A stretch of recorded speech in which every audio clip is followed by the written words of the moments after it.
নববর্ষ উৎসবের অবিচ্ছেদ্য অংশ হালখাতা। মোঘল আমল থেকেই বাংলা সংস্কৃতিতে এই উৎসবের পরিচিতি, যা স্বল্প পরিসরে হলেও এখনও চর্চা করছেন দেশের নানা প্রান্তের পাইকারি ও খুচরা ব্যবসায়ীরা। নগরীর অনেক পাইকারি ব্যবসায়ীর পাশাপাশি পুরনো হিসেব মেটাতে ব্যস্ত শাঁখারী বাজার আর তাঁতি বাজারের স্বর্ণ ব্যবসায়ীরা। বাংলা নতুন বর্ষ আগমনের এই উৎসব নিয়ে আরও জানাচ্ছেন নাজিবুর রহমান। ক্যামেরায় ছিলেন রনি রায়হান।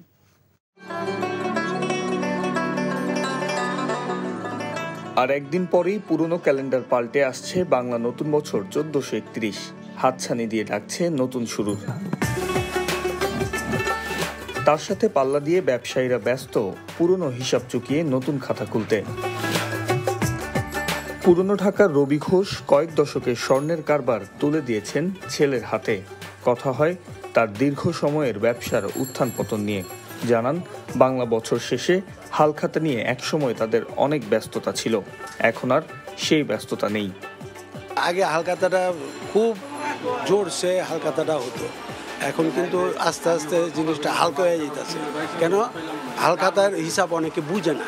আমাদের যে কাস্টমারগুলো তাদেরকে ইনভাইট করব, এখন তারা একটু এখন ঢাকা শহরে নেই, এখন কার জন্য করব? বাকি দিলে প্রবলেম আরও বেশি হয়, সেই কাস্টমার আর ফিরে আসে না। তারপরে যতটুকু চেষ্টা করি সে বাকিগুলো নেওয়ার জন্য।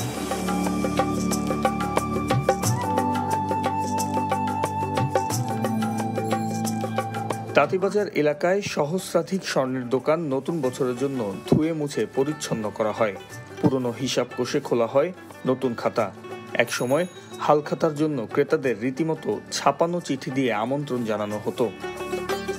সবার সাথে পুরনো লেনদেন হয়, সেটা মিষ্টিমুখ করানো হয়, গিফট দেওয়া হয়। 2 বছর যাবত তো রোজার মধ্যে পড়ে যায়, এখনো তো ঈদের মধ্যে পড়ে গেছে, তার জন্য আর কি খুবই সীমিত আকারে। আর ওই দিন আমাদের হালখাতা পয়লা বৈশাখ আমাদের একটা পুজো হয়, তো সেই কারণের জন্য হলো আমাদের সেই কাজটা করতে হয় সেদিন। বাবুরা তো করিয়ে আসছে, এটা ওই সূত্র ধরে আমরা করতেছি। এটা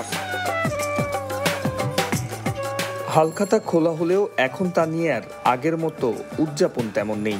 এর অন্যতম কারণ ক্রেতাদের প্রতি ব্যবসায়ীদের আস্থার সংকট। তবে পিতৃপুরুষের ঐতিহ্য ধরে রাখতে চান বেশিরভাগ ক্ষুদ্র ও মাঝারি ব্যবসায়ী। Najibur Rahman, NTV news, Dhaka. আমি তো তোরেই দেখছি, এত দেখার সময় আছে? আমরা 5 বন্ধু। কি হয়েছিল পিহু? মায়া হার্বাল কোকোনাট অয়েল নিবেদিত টেলিফিল্ম, ঝরা পাতায় দ্রষ্টব্য। আমার খুব ভয় করছে দোস্ত, আমাদের কি ফাঁসি হবে?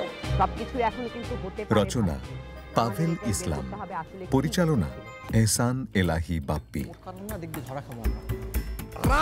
দেখবেন তৃতীয় দিন বাংলাদেশ সময় দুপুর 2:30 এবং নিউ ইয়র্ক স্থানীয় সময় রাত 4:30 NTV-তে।